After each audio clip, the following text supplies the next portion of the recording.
So ni adalah wireless power bank dari Kyoso. Diorang hantar dua unit kat aku, i9 dan i9 Pro. i9 ni 5000 mAh dan Pro ni pula 10000 mAh. So kalau kau suka nipis, go for i9 5000 mAh. Tapi kalau kau suka bigger battery, go for i9 Pro 10000 mAh.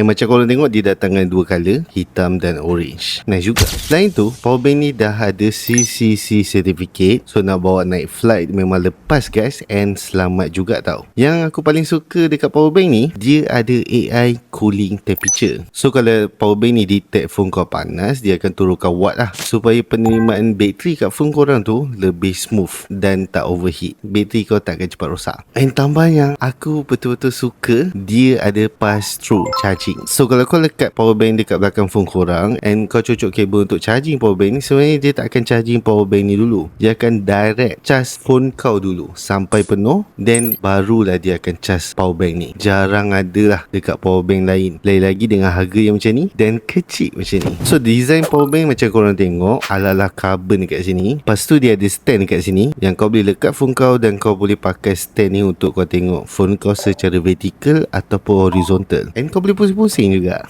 So dekat power bank ada button on off, port type C dan TFT display. Kat sini kau boleh dapat info-info dari TFT display ni. And power bank ni bukan saja untuk smartphone je, dia boleh charge wireless earbud korang ataupun smartwatch korang. So warranty dia adalah 1 tahun tau. So kalau korang berminat, link ada dekat bawah. Bye.